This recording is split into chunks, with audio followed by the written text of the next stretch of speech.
First of all, I want to welcome everyone. I want to thank you for being here. And my name is Evan Bernstein. I'm the New York Regional Director for the Anti-Defamation League here in New York. And I'm so honored to be helping host this ceremony tonight. It's an important event for the ADL. And we welcome all of you here in the room and the thousands more that are watching tonight's ceremony on live stream across the United States and beyond. Now, I would like to especially welcome our distinguished guest, the Government of Mexico's Undersecretary of North America, Carlos Sada.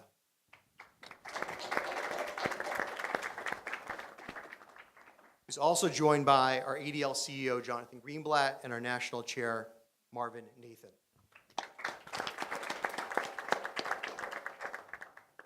Before we begin, I want to take a moment to share our sympathies and solidarity with Mexico in the wake of today's horrific earthquake, especially as it comes right after an earthquake only 2 weeks ago. As the impact is still being assessed, we want to extend our heartfelt support to Mexico in this difficult time. And I know a lot of the consulate staff have been trying to reach out to their families, and I know it's a very, very difficult time right now. We appreciate you being here. We understand that Foreign Minister Videgaray could not be here as a result of this terrible earthquake, and we're deeply appreciative of Ambassador Sada for being here and moving forward with this important partnership during such a difficult moment. Thank you. As we go forward, let us remember that tonight's ceremony is about working together. Together, we will support the Mexican community. Together, we will work together against the rising tide of hate and hate crimes targeting Mexican nationals here in the U.S. Although this agreement is national in its scope, our regions at the ADL provide insights into the effectiveness of these joint efforts. Here in New York, we've seen firsthand how successful partnerships lead to real impact and positive changes for the community.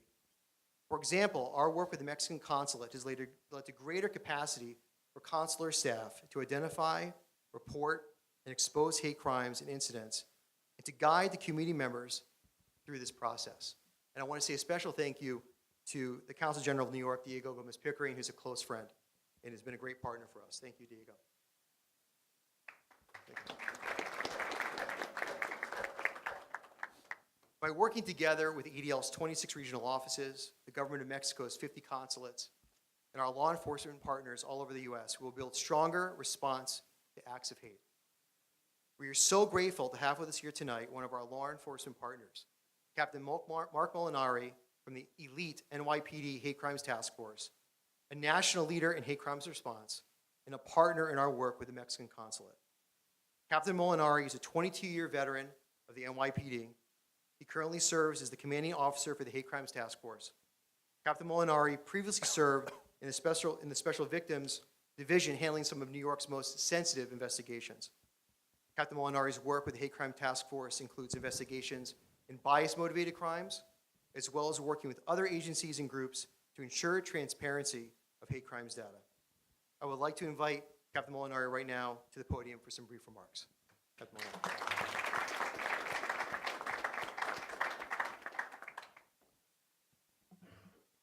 Good evening and thank you. I want to thank Jonathan Greenblatt for having me here tonight, Evan Bernstein, Michael Snow, and Melanie Robbins for inviting me all from the ADL. I would also like to thank Undersecretary Sada for having me speak in front of you today, and my friend, the Consul General. Again, I'm Mark Molinari. I'm the commanding officer of the NYPD's Hate Crime Task Force. Your guest speaker tonight was Deputy Chief Michael Osgood, the commanding officer of the Special Victims Division, my boss. Chief Osgood served as the commanding officer of the Hate Crime Task Force starting in 2002, where he worked until 2010, where the Hate Crime Task Force was absorbed into the Special Victims Division. I worked with him on sensitive cases when I was a lieutenant in East Flatbush, Brooklyn, the Upper West Side of Manhattan, and the North Shore of Staten Island. And I eventually came to work directly for him in 2012, working in the Special Victims Division. In 2017, he honored me by asking me to become the commanding officer of the Hate Crime Task Force. This elite unit is very impressive to me. I'm very glad that he asked me to be here.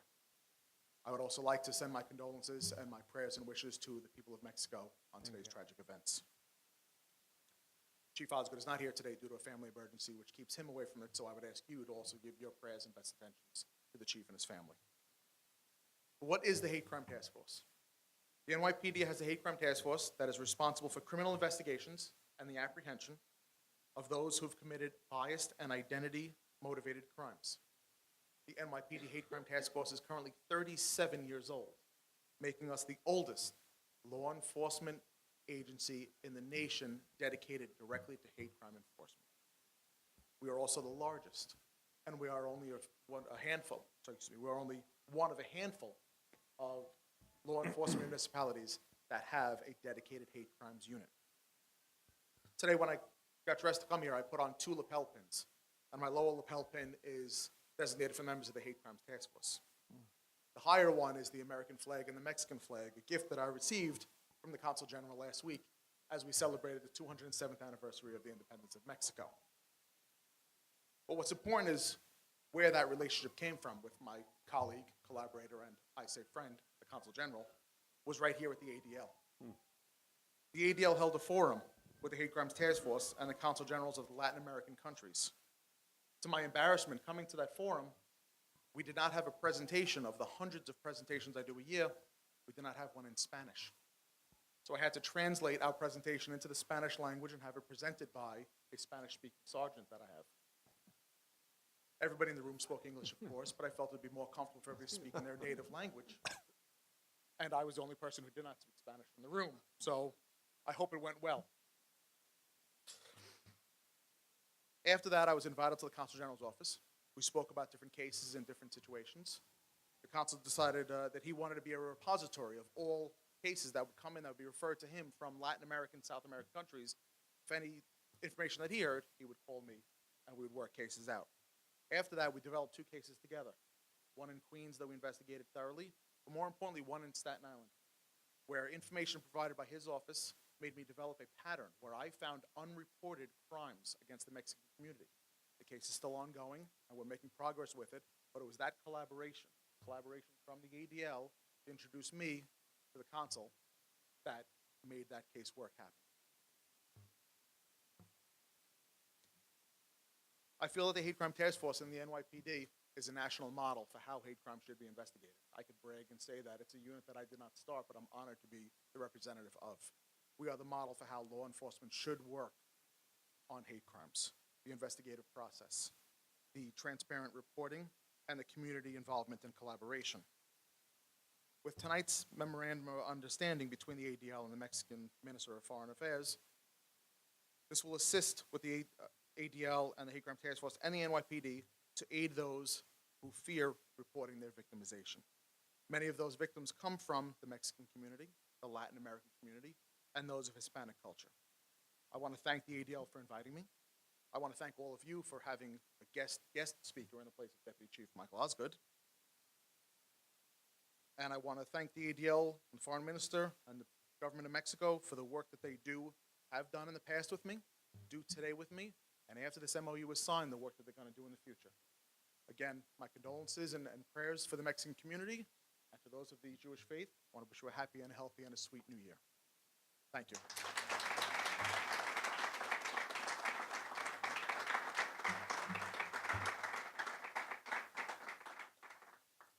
Thank you, Captain Molinari. Thank you for being here, for your hard work, and for being just a tremendous partner in fighting hate. I would now like to invite the Government of Mexico's Undersecretary of North America, Carlos Sada, and our ADL CEO, Jonathan Greenblatt, to please take a seat at the desk.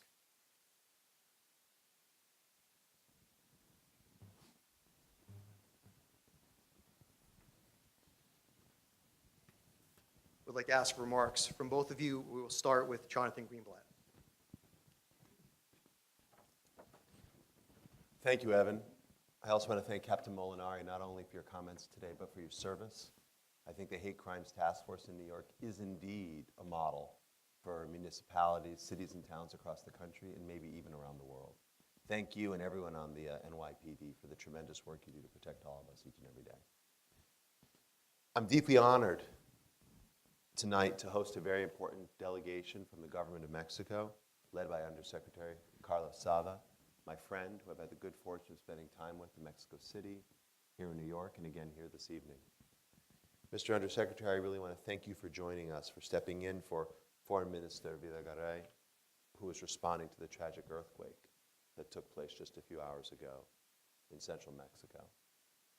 It is especially tragic, as just last week, Mexican southern coast experienced an 8.1 magnitude earthquake, that killed at least 61 people. Our hearts go out to the people of Mexico and all those who have been affected by this disaster. Here in our country, we are reeling from twin hurricanes that wreaked tremendous damage to Texas and to Florida and to Georgia. We understand what it's like to endure natural disasters. We know that there's not only a significant death toll, but that beyond the loss of life, the loss of people's ability to make a livelihood, the loss of their homes, the loss of the other discomforts will make this a long recovery process. And please know that our hearts go out to the Mexican people, and we stand prepared to help in any way that we can.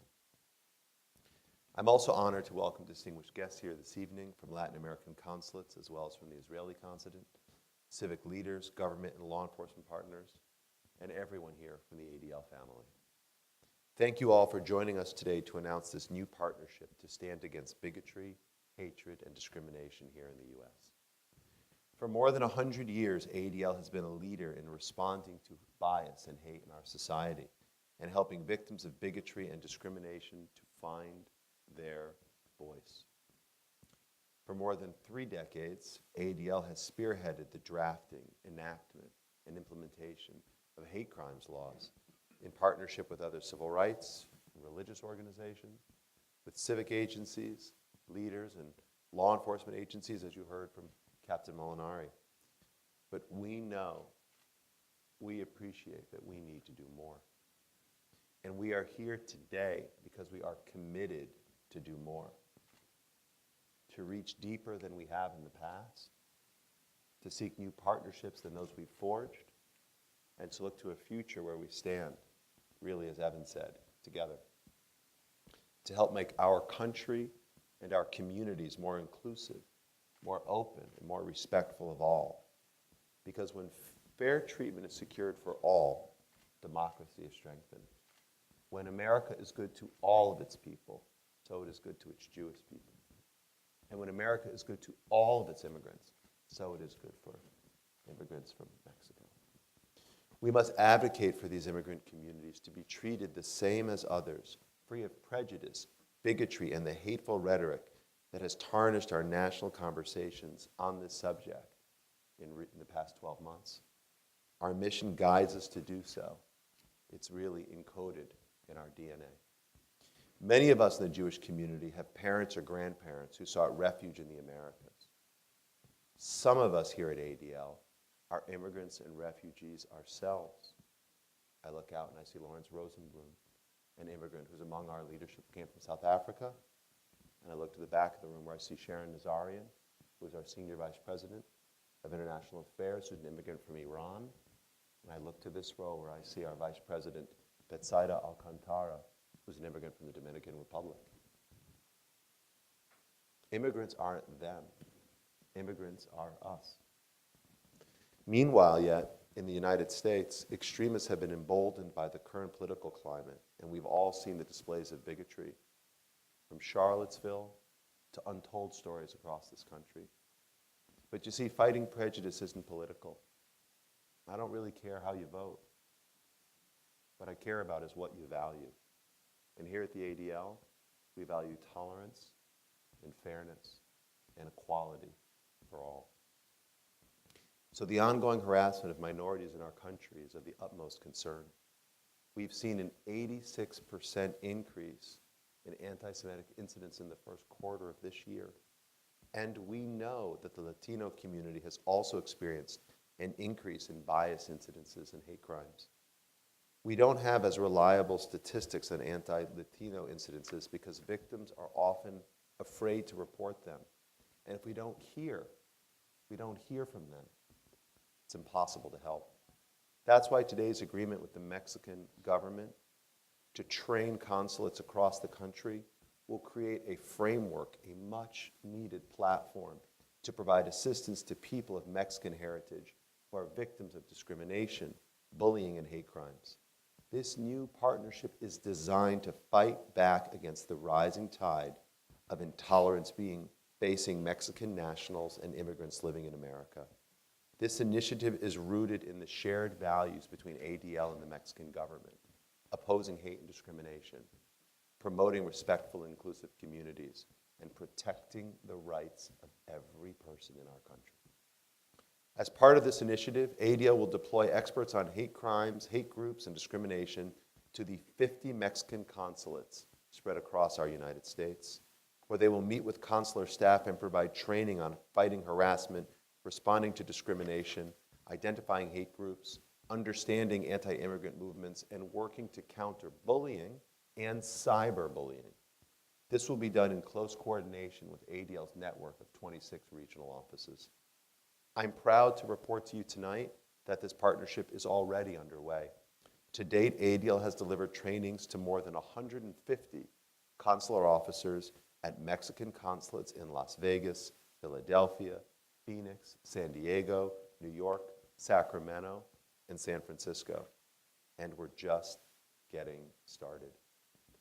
ADL and the Foreign Ministry also will work together to gather data on cases where Mexican nationals are facing discrimination, and we will partner on an awareness-raising campaign to ensure victims know where to turn for help when they need it most. Hate crimes data collection provides an essential baseline for understanding the nature and magnitude of the problem, which allows us to provide effective policy responses. We will share our expertise with all Mexican consulates and with your government because you are on the front line and your people are on the front line in providing the services to a community in need. We're also developing resources in Spanish.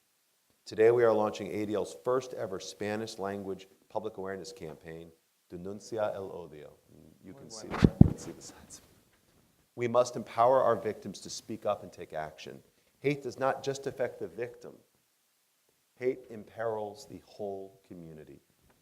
Our goal is that anyone who experiences or witnesses a bias incident or hate crime finds a voice to denounce the incident and has a safe place to report it. Here in this room, you can see some of the first phases of the campaign, which we are launching now in print and digital. Undersecretary Sada, we commend the leadership of the government of Mexico in getting us to this partnership today. Thank you.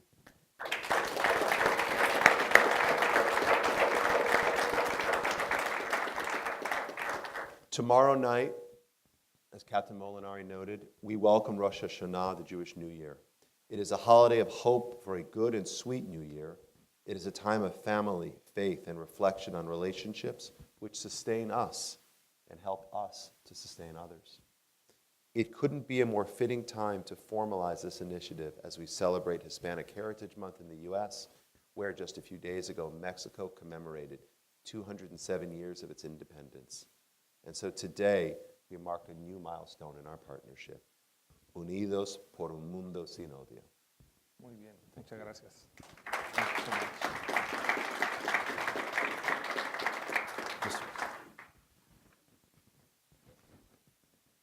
Muy buenas noches. Oh, a lot of people speak Spanish. Thank you. Well, I'm thrilled. I'm in a very special mood and situation. I wouldn't like to be in a day like this, when you see buildings collapsing and people shouting and the anguish that is reflected on. You know what is happening in Mexico. We haven't evaluated so far how deep this new earthquake is affecting the lives of a lot of people. We just had one in my home state, in south of Mexico, and it's very hard. Thanks so much for your solidarity. Thanks so much for your support. I know that we count on you. Unfortunately, so far, we have more than 35 buildings collapsed. Already the counts is more than 58, 60 people that died because of this. And we don't know yet what is happening. But today is a very important day for us because we are here. We are here with you. We are here with ADL, signing a very unique and special agreement in order to help people understand that these kind of hate crimes have to be eradicated. And it is very unfortunate that we never expected to see that the relationship between Mexico and the United States was going to change because of certain rhetoric, that it is polarizing our societies, and we need to react. And we have the obligation to protect our people. And we know that we have friends, institutions, organizations like yours that could help us a lot. We've been fortunate to have a neighbor like the United States, and we praise it. But on the other hand, I think that by having a rhetoric that goes against what is the main values of the United States, it's a risk. Risk in the sense that we are seeing how the Mexican society is transforming and changing the appreciation for the U.S. And we saw the last polls on the Pew Center, in the sense that only last year and a half ago, the relationship with Mexico and the U.S. has been so deep. Let me tell you something. I'm a pre-NAFTA guy, because, well, I'm old enough, and because I helped in the signing of the NAFTA, what we're talking about. And at that time, the relationship with Mexico and the U.S. was different and was not very consistent. So when NAFTA was signed, and it's been already 25 years approximately, the situation started to change. And the new attitude of Mexicans started also to evolve. And nowadays, we have, perhaps, I would say I used to have, Maybe. a unique relationship where new generations of Mexicans are participating in this evolution of a Mexican society. And they do not fear to move around the world doing businesses. And we feel that given that this rhetoric is affecting our people, they do not understand well what are the consequences. I've been traveling all over the United States, meeting with the governors and mayors and business people and local authorities. And there is a recognition of the contribution of Mexican people, all over.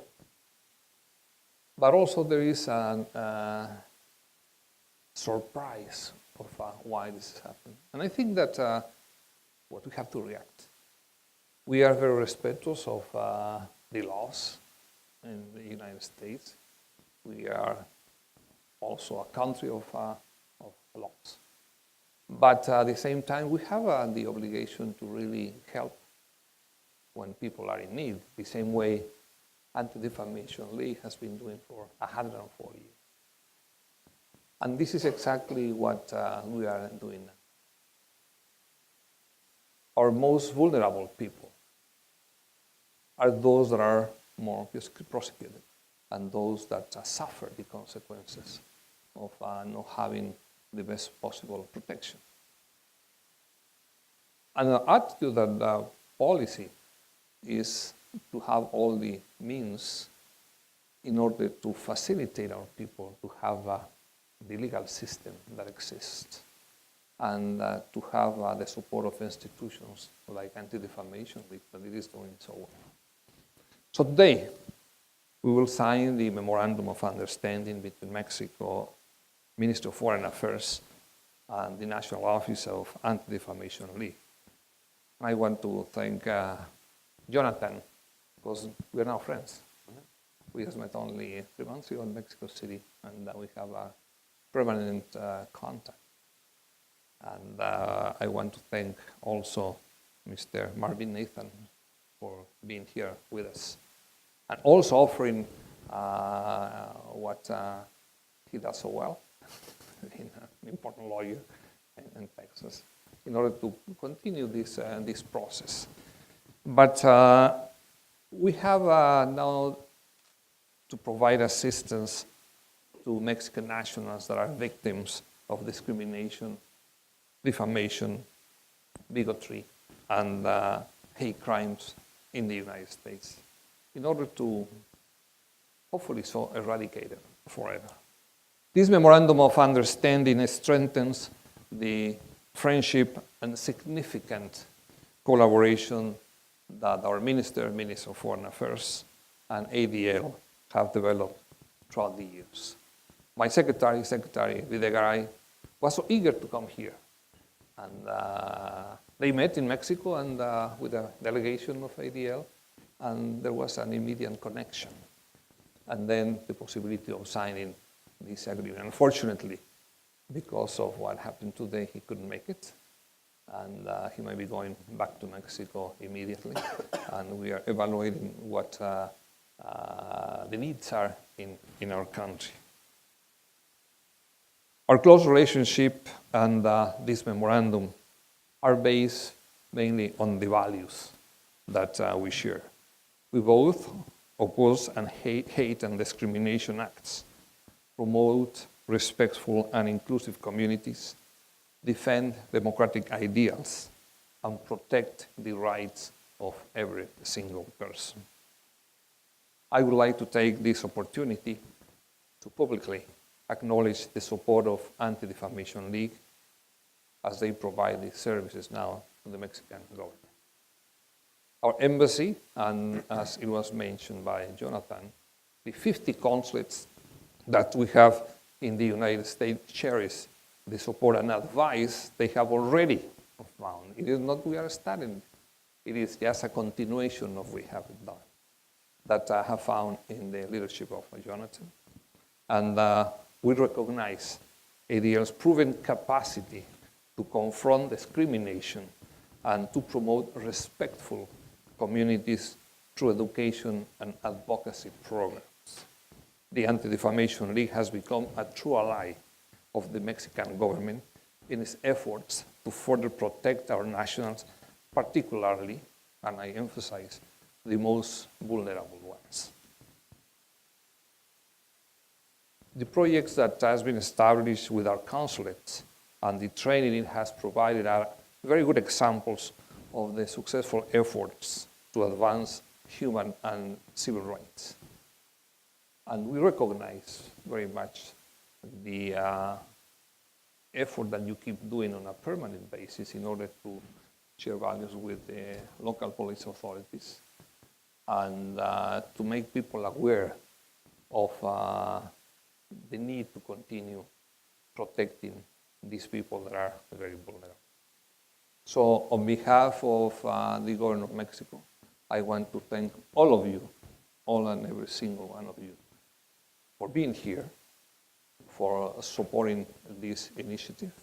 And we hope that we can continue evaluating what is happening. Of course, we would like this never to happen, but it is a reality that we have to confront. We know that there is a lot of authorities that are sensitive to the needs and situation of the Mexican people, but what we don't want is people not to understand them and to keep going in the direction of having hate crimes against our community, against us people because of different color of skin or different situations that perhaps they never thought was part of America. So again, muchas gracias a todos. Me siento muy orgulloso, muy motivado de estar en esta situación y les agradezco enormemente a todos, a esta organización, por el esfuerzo que se está haciendo para ayudar a nuestra comunidad y por supuesto para que haya mucho más tolerancia en los Estados Unidos y en la relación que se tiene con México. Muchas gracias.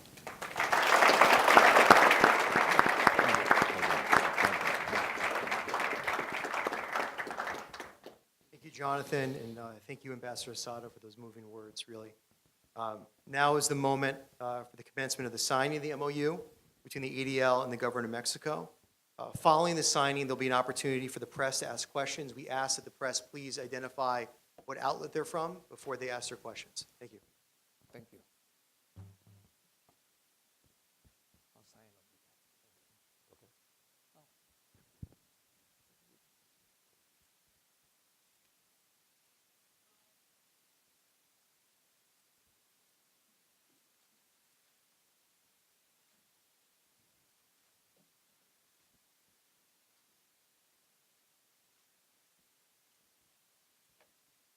Thank you. You have to sort of tilt it, I think. No, that's okay now. Is it working? Yeah, it was dry, the ink. So.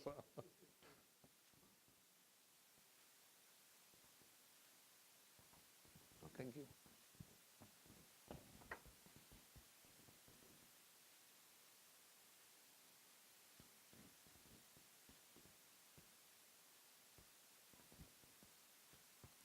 Right.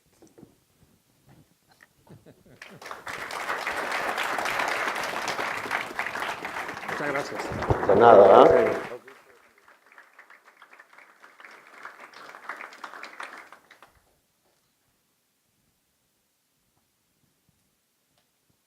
So we're willing to take questions if there are. Just please, if you would stand up, identify, give us your name, identify what outlet you're from.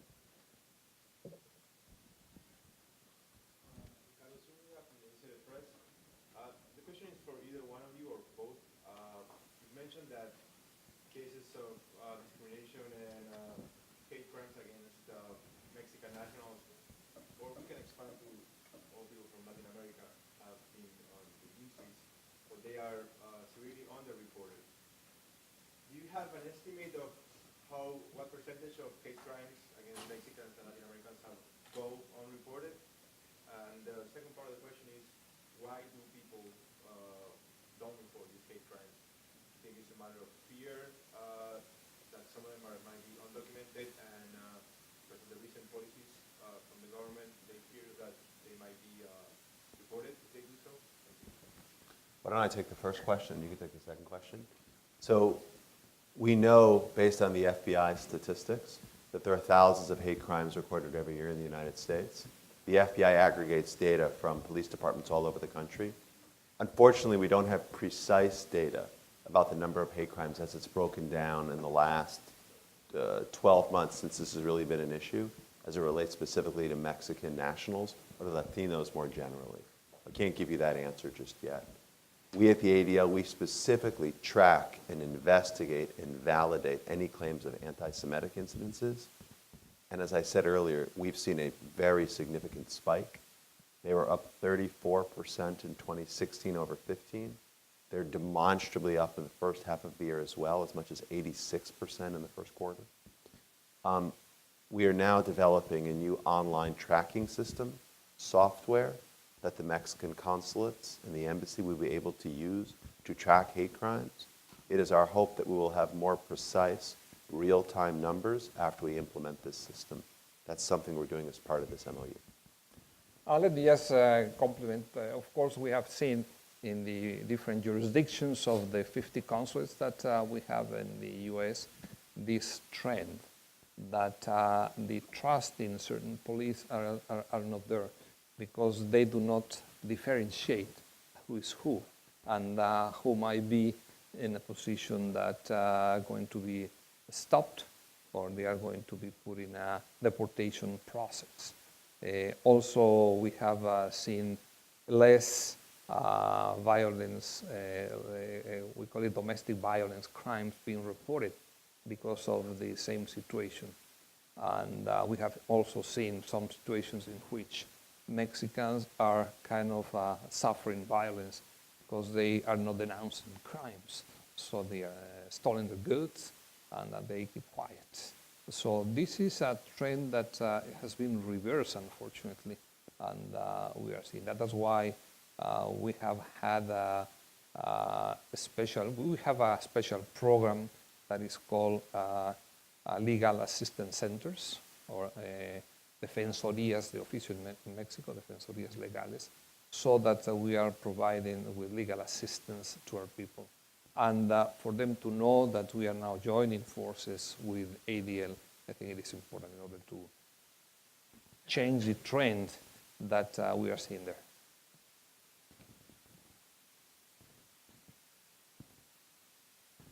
Over here.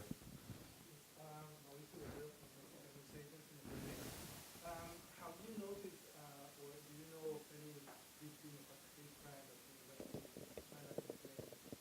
And what became that police officers during this Trump administration with these new changes of policy regarding Well, yes, we are monitoring very closely what is happening with the Mexican community, and in each of the 50 consulates, we have what we call a protection department, and we visit, this is also part of our obligation, on a single week perhaps, we go 2 or 3 times with our people to detention centers. So to evaluate why they are indeed in the process of deportation. And there are some states, and I do not want to particularize or single out any one of them, but mainly in those states where, for instance, there is not driver's license authorized for immigrants. Now there is an excuse for stopping them, yes, because of a traffic light situation or because one of the lights it is not working or so. And this is good enough to trigger a process of deportation. That's why I always say that I'm referring to the DACA guys, that they are like model guys, because first of all, they have to be clean, have to have a clean record before they incorporate it into DACA. And also because they have to be perfect in the sense of not being able to drink and drive, of course, because that is enough for it, and they are kids. And they cannot really do anything wrong. And that's why we praise so much this special group of the population. But going back to your question, yes, we have seen, we haven't really identified specifically if it is what kind of crime, if it is a hate crime, and that we have the denunciation of some of these hate crimes in some areas, that they keep having a repercussion in our community in the sense of people being more in fear of behaving normally. That's our conclusion. Yes. So I'm not in the media. Can I ask a question? So I'm Claudia Gonzalez. I work with the Secretary General on Migration. I'm a special advisor on migration. And my question is about the extent of the MOU. Whether you're looking for partnerships to complement the boundaries of the MOU so that you can go into prevention, for example, doing campaigns against xenophobia and racism, and you're like understanding more who these Hispanics are and what partnerships are doing with them. Well, I guess what I would say about that is this MOU specifically encompasses training the consular officials and the folks in the embassy in Washington, D.C., as well as providing them with a system to track the hate crimes more effectively. We've already been approached by a number of other governments from Latin America who have both immigrants here, whether they have green cards or they're on their way to citizenship, who also have said we're experiencing similar situations with our people. I think as we look at that and attempt to understand can we provide services effectively for all of these consulates, it then leads us to, although we need to react effectively and ensure that the people are effectively prepared, can we also look at programming so we can be more proactive to stop this? I'd note something for the benefit of the members of the media here. Just last month after Charlottesville, we had this terrible sort of fracas in Virginia. We launched a partnership with the mayors, U.S. Conference of Mayors.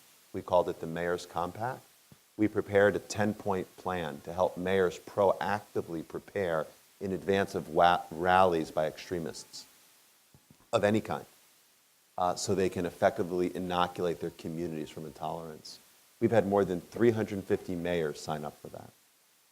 So part of it is training, part of it is also programming.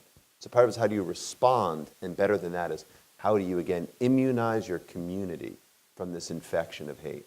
So I'm optimistic that we can do more with the Latino community here in the U.S., native-born or naturalized citizens or those on their way, to make sure they have adequate protection as well.